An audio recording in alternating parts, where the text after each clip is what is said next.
What's good, YouTube? It's your boy Quinn Wade, basketball analysis, coming to you with a quick video. Make sure you check out my website, analysisplayground.com. It'll be in the comment section below. Also, the description there you can find NBA tributes, highlights, rookie analysis, summer league analysis, and NBA breakdowns.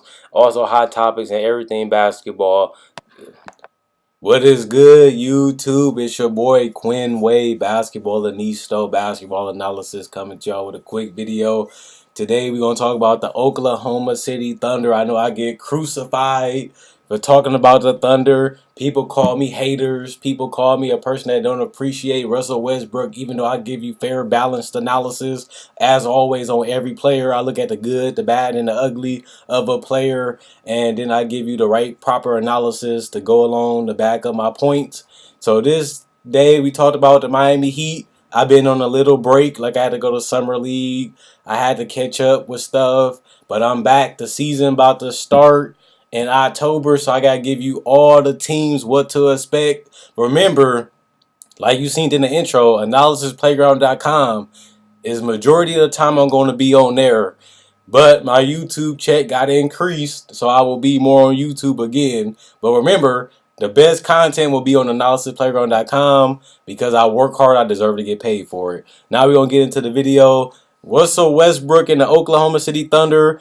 I actually didn't have this team making the playoffs. Only one or two people had a problem with it. Everybody else agreed because Russell Westbrook had a chance to carry a team and they failed by one game, but they still didn't make the playoffs. And he still had Kevin Durant and Serge Ibaka for a little bit of the season, and they still failed to make it. They only won 40-something games, and it wasn't enough. And this is going to be a tricky team because they have some decent pieces like Anthony Morrow, Victor Oladipo, Steven Adams, Enes Kanter, Russell Westbrook. But the primary thing is, to me, what they're going to struggle with is scoring. I'm not really high on this offense. They struggle with KD to consistently score, and he was a scoring machine, putting up 30 on 50 pretty much every season. Even in the playoffs, even in the finals, he averaged 30 and 50. And this team just gets stagnated offensively. They take a lot of bad shots. They play a lot of hero ball. They don't really get that many assists. And they just have to find consistency offensively. Even when Russell Westbrook played for the team when Kevin Durant went down, the team just got stagnated, and they usually went to a pick and roll with Enes Kanter and Russell Westbrook to get majority of their offense. That's why Enes Kanter averaged almost 18 points when he went to Oklahoma City, because he was mostly the primary second scorer. That's another thing that we're going to have to figure out, is Enes Kanter or Victor Oladipo going to be the second primary scorer, because both of those players was pretty good. Like, Victor Oladipo is a pretty good player. He's not a great player yet.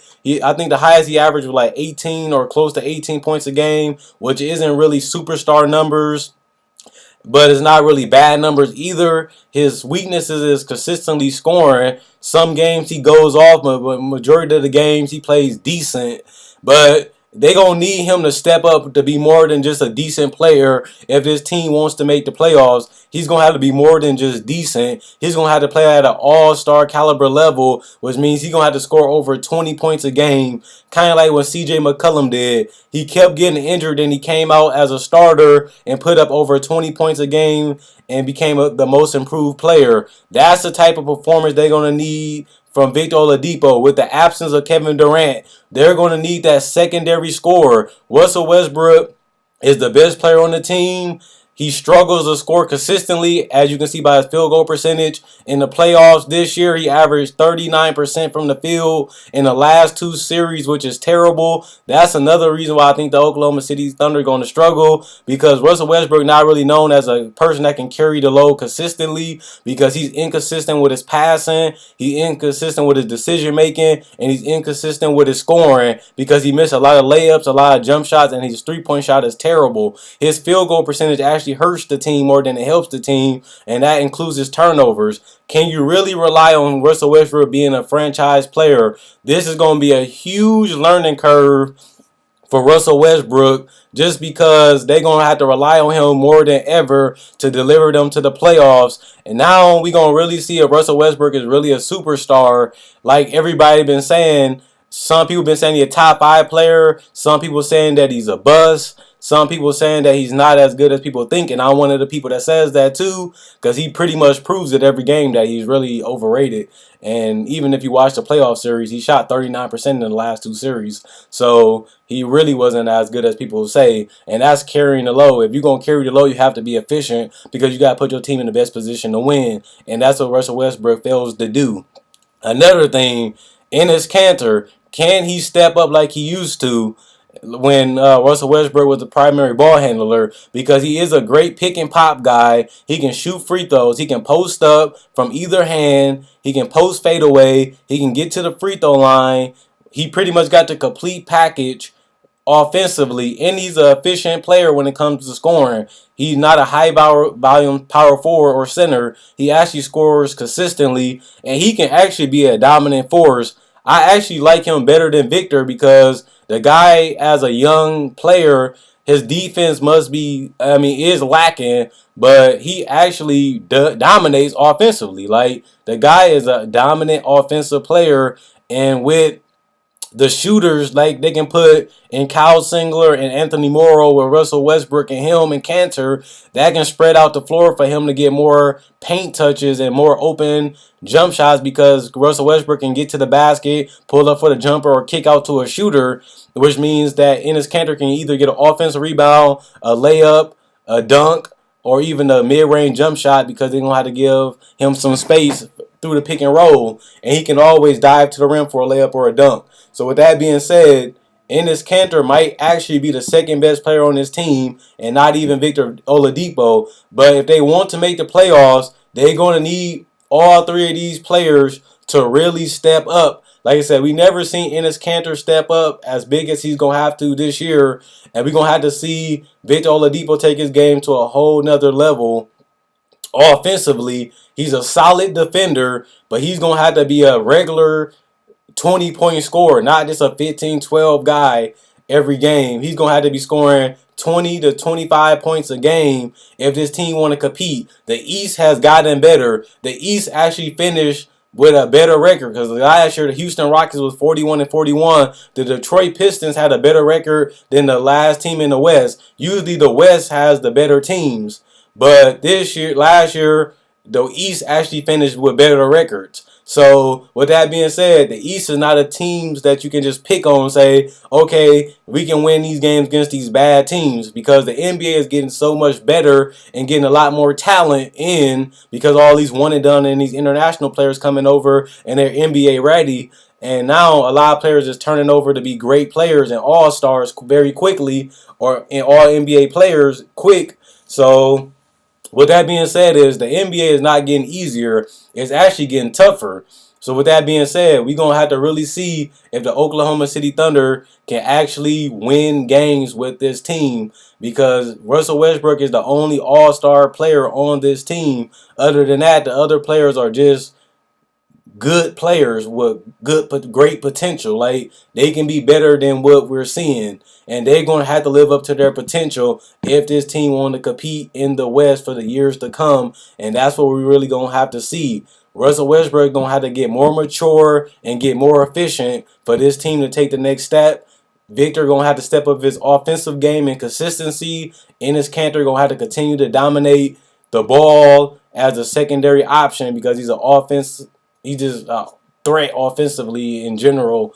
And Steven Adams is going to have to continue to protect that paint and finish at a high level like he been doing.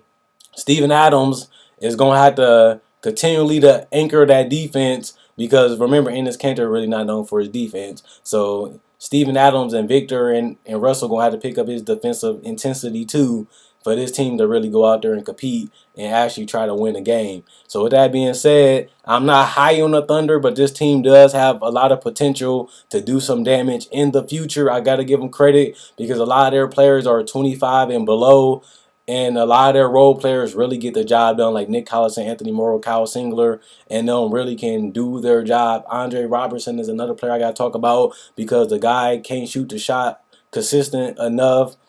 He might play the small forward position, and they're going to need him to step up his offensive game too. He played decent in the playoffs, but they're going to have to have him. He's a young player under 25 too that's going to have to really be there for Russell, Victor, and Ennis as that glue guy that gets the rebound, defends the best player, scores the open shots, the open mid-range, the open threes, the layups when people ain't looking, like backdoor cuts. They're going to really need Robertson to do what he have to do and knock down the open shots when they're given to him. So I really want to see if this team can take that next level step and actually score the basketball consistently, play as a team, defend better, be more mature, and play more like a contender. The team has the talent and the names, but they have to get on the same page, and they have to grow together, and they have to continue to be consistent.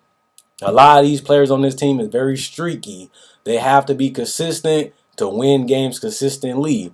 And we're going to have to see that during this season. I like the Thunder on paper, but I just haven't seen enough from them as a team without KD. Remember, this team only won like 53, 54 games with KD, which means they most likely going to win less because KD is a franchise-changing player. When they got KD, he been clutch and everything. They don't have that clutch player. They don't have that player that can get 30 every game besides Russell Westbrook, but he shoots terrible from the field, while KD was shooting 30 and 40% from three and 80% from the free throw line. So we're going to really have to see if this team is going to be where they need to be by the end of the season. This guy even called me out saying that the Thunder going to make it when they really have to show us if they're going to make it. We can't just give them a handout and say, oh, they got Billy Donovan and Russell Westbrook, they're going to make it. Russell Westbrook haven't proved that he can carry a team. He actually proved that he suck at doing it. So with that being said, we're going to really have to see, can this team get the job done.